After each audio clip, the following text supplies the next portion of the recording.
Hello students, आज हम देखने जा रहे हैं मैकियावेली के राजनीतिक विचारों में उसके राज्य संबंधी प्रमुख विचार।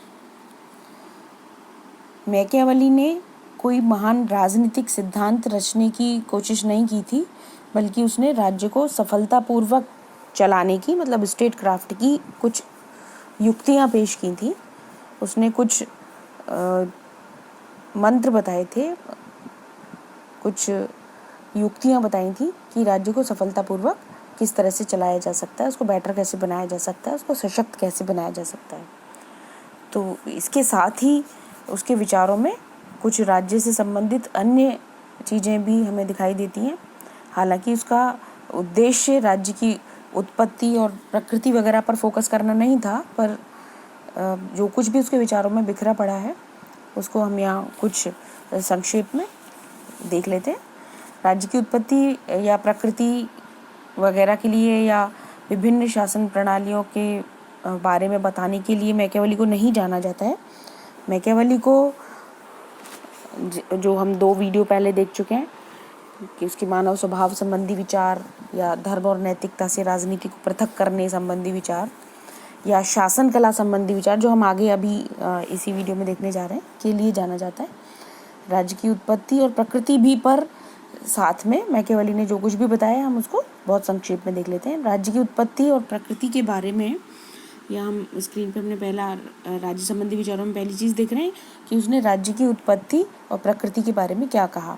तो उसने हालांकि वो हॉब्स लॉ रूसो की तरह कोई राज्य की उत्पत्ति के सिद्धांत प्रस्तुत करने वाला विचारक नहीं था, पर हमें मैकियावेली के विचारों में दिखाई देता है कि वो मानता है कि राज्य मानवकृत है, उसकी स्वार्थ और आसुरी प्रवृत्तियों का परिणाम है और मनुष्य ने अपनी असुविधाएं दूर करने के लिए संविदा से राज्य की स्थापना की है।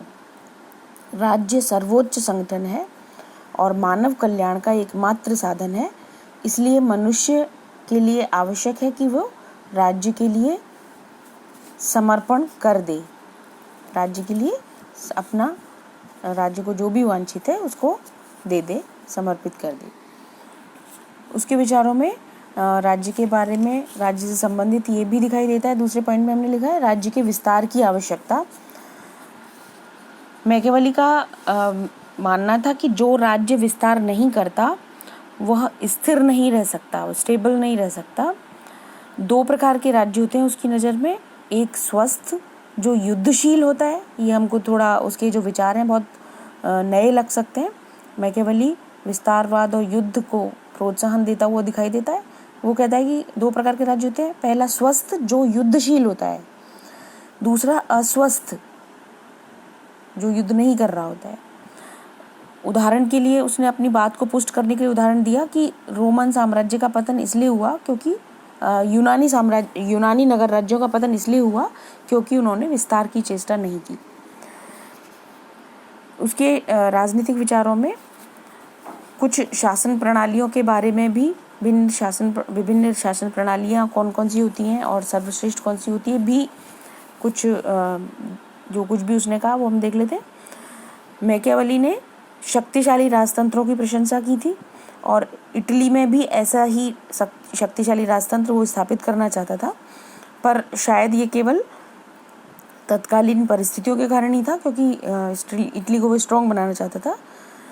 उसने कारण दिए कि क्योंकि लोगों का भ्रष्ट चरित्र होता है, संपत्ति में असमानता होती है, और क्योंकि इटली का तत्कालीन जो व्यवस्था थी वो बहुत दुर्दशापूर्ण थी, तो उस समय के लिए उसने कहा कि राजतंत्र होना ही चाहिए, सशक्त राजतंत्र होना चाहिए। हालांकि प्रिंस जो उसकी बुक थी उसमें उसने राजतंत्र को सर्वश्रेष्ठ माने, पर डिस्कोर्सेज में कहीं कहीं वो गणतंत्र को श्रेष्ठ मानता हुआ दिखाई देता है और उसकी तारीफें भी करता हुआ दिखाई देता है। उसने कहा कि एथेंस और रोमन साम्राज्य ने इसलिए सिस्टम को सुधारा या उन्नति की थी क्योंकि वहाँ पे गणतंत्र था, पर और वहाँ पे ये भी कहता हुआ वो दिखाई देता है कि जनता एक व्यक्तिगत राजा से ज़्यादा समझदार होती है, गणतंत्र समयानुकूल परिवर्तन की क्षमता रखता है, एक से ज़्यादा लोग ज़्यादा उचित निर्णय कर सकते हैं, सामान्य जनता उतनी भी कृतज्ञ नहीं होती। पर फिर भी ये सब मानते हुए भी मैकियावेली मानता है कि क्योंकि मानव स्वभाव के कारण सभी परिस्थितियों में गणतंत्र अपनाना संभव नहीं होता, इसलिए राजतंत्र बेटर होता है, वो राजतंत्र की तरफ झुक जाता है, क्योंकि ये आवश्यकता है समाज को व्यवस्थित और अनुशासित बनाए रखने के लिए। उसने भी अरस्तु की तरह 6 शासन प्रणालियाँ मानी, 6 प्रकार की। अरस्तु की तरह ही शुद्ध राजतंत्र, कुलीन तंत्र और वैध प्रजातंत्र, और विकृत तानाशाही धनिक तंत्र और प्रजातंत्र। संप्रभुता संबंधी विचार भी मैकियावेली के विचारों में हम देख लेते हैं कि उसने क्योंकि इस मामले में उसने विशुद्ध रूप से कोई राजनीतिक सिद्धांत रचने की कोशिश नहीं की थी, कोई स्पष्ट सिद्धांत नहीं दिया था, पर वह संप्रभुता को अविभाज्य मानता है। उसका मानना है कि शासक किसी भी आंतरिक या बाह्य शक्ति के प्रति उत्तरदायी नहीं होता और ना ही किसी से बाध्य होता है। विधि संबंधी विचारों में मैकियावेली के उसने सिर्फ नागरिक विधियों को मान्यता दी, किसी भी दैवी या प्राकृतिक विधि का उसने कोई उल्लेख नहीं किया। मतलब शासक के द्वारा निर्मित विधियां ही मान्य हैं, दैवी कानून या प्राकृतिक कानून जैसा कुछ नहीं होता। ये हम स्क्रीन पे लास्ट पॉइंट में शासक के कर्तव्य और शासन कला पर मैकियावेली के विचार देख लेते हैं, जो उसने प्रिंस के 18वें अध्याय में वर्णित किए हैं। यहाँ ये एक इम्पॉर्टेंट बात है कि क्योंकि उसके लिए जाना जाता है मैकियावेली को कि उसने बहुत व्यवहारिक शासन कला के बारे में अपने विचार दिए थे। तो उसने कहा कि शासक के कर्तव्य क्या होने चाहिए या शासन कला किस तरह से बेटर बनाई जा सकती है, किस तरह से शासन अच्छे तरीके से किया जा सकता है। तो उसने कहा कि एक तो राजा को अधिकाधिक शक्ति का अर्जन करना चाहिए, उसका मानना था माइट इज़ राइट। तो यथासंभव ज़्यादा से ज़्यादा राजा और राज्य भी शक्ति को अपनाने के लिए, शक्ति को बढ़ाने के लिए प्रयास करें। दूसरी बात उसने कहा राजा के कर्तव्यों में कि राज्य की सुरक्षा हेतु वो किसी भी प्रकार के साधन को, किसी भी प्रकार को उपाय को अपना सकता है, साम दाम दंड भेद किसी भी तरह के साधनों को। और हम पहले भी जिक्र कर चुके हैं कि उसने व्याघ्र लोमड़ी नीति की बात की कि राजा को शेर की तरह बहादुर और लोमड़ी की तरह चालाक होना चाहिए। और उसने कहा तीसरी बात कि राजा को जनता के समक्ष अपनी छवि अच्छी बनाकर रखनी चाहिए, जनता को दिखाई देना चाहिए कि उसका राजा बहुत नैतिक और बहुत प्रजा का ध्यान रखने वाला है। हालांकि व्यवहार में उसे ऐसा करने की आवश्यकता नहीं है, पर जनता के सामने यही प्रदर्शन होना चाहिए कि राजा बहुत अच्छा है। चौथी बात शासक के कर्तव्य में उसने कहा कि अनुशासन के लिए क्रूरता का भी प्रदर्शन करने में नहीं हिचकना चाहिए। तो उसका मानना था कि ये क्रूरता का सदुपयोग है राज्य की प्राप्ति के लिए और राज्य को बढ़ाने के लिए, राज्य को सशक्त बनाने के लिए बड़े से बड़ा विश्वासघात किया जा सकता है। अगली बात जो उसने शासक के कर्तव्य में बताया कि राष्ट्रीय सेना का गठन होना चाहिए, मतलब एक अपनी सेना होनी चाहिए।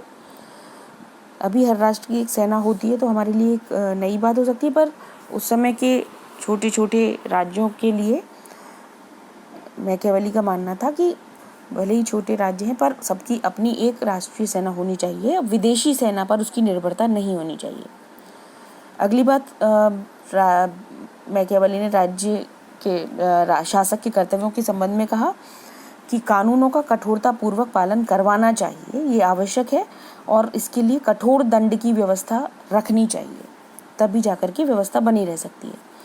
और उसका मानना था कि राज्य और सैन्य शक्ति का विस्तार किया जाना चाहिए, निरंतर विस्तार किए जाता रहना चाहिए और युद्ध का वातावरण बनाए रखना चाहिए। उसका मानना था कि राज्य, जो ग्रीक नगर राज्य थे, वो स्थायी होने के कारण नष्ट हुए, उन्होंने क्योंकि विस्तार की कोशिश नहीं की, क्योंकि वो मानता था कि युद्ध की स्थिति से न केवल सैनिकों में बल्कि साधारण नागरिकों में भी देशभक्ति, अनुशासन, एकता और कठोर जीवन के आदर्श उत्पन्न हो जाते हैं। तो इससे ये बेटर बात होती है एक राज्य के लिए।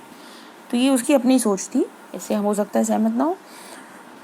शासक के कर्तव्यों में मैकियावेली ने बताया कि क्योंकि प्रत्येक व्यक्ति, मानव स्वभाव होता ही ऐसा है, अपनी संपत्ति से सबसे ज़्यादा प्यार करता है, तो राजा का कर्तव्य है कि वो जनता की संपत्ति और उसकी सुरक्षा का, संपत्ति की सुरक्षा का पूरा ध्यान रखे। और उसने कहा कि शासक की ड्यूटी है, शासक का कर्तव्य है कि वो व्यापार, वाणिज्य और कृषि का विकास करे, मितव्ययिता को अपनाए। पर युद्ध के प्रोत्साहन करने के लिए, मतलब जब लोगों में युद्ध के भाव पैदा करने के लिए, युद्ध अच्छा होता है ये मनवाने के लिए, उसको विजित माल को, जो युद्ध में वो जीत के लाए, उसको बांट देना चाहिए ज़्यादा से ज़्यादा लोगों में, जिससे लोग युद्ध के लिए प्रोत्साहित रहें। और उसका मानना था कि कला और साहित्य में शासक रुचि ले, गुण ग्राहक बने, चापलूसों से दूर रहे, मंत्रियों के चयन में सावधानी बरते, निपुणता और योग्यता को प्रोत्साहन दे, उसके लिए पुरस्कार दे, उपाधियां वितरित करे। ये सब प्रैक्टिकल चीज़ें थी जिससे शासन अच्छे तरीके से चलाया जा सकता है, जिससे प्रजा संतुष्ट रहती है और शासक स्ट्रांग बनता है, राज्य स्ट्रांग बनता है।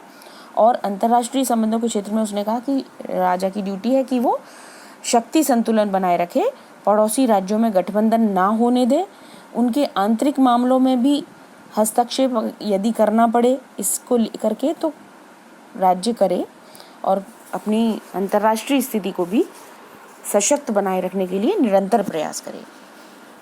तो ये मैकियावेली के राज्य संबंधी विचार थे। धन्यवाद।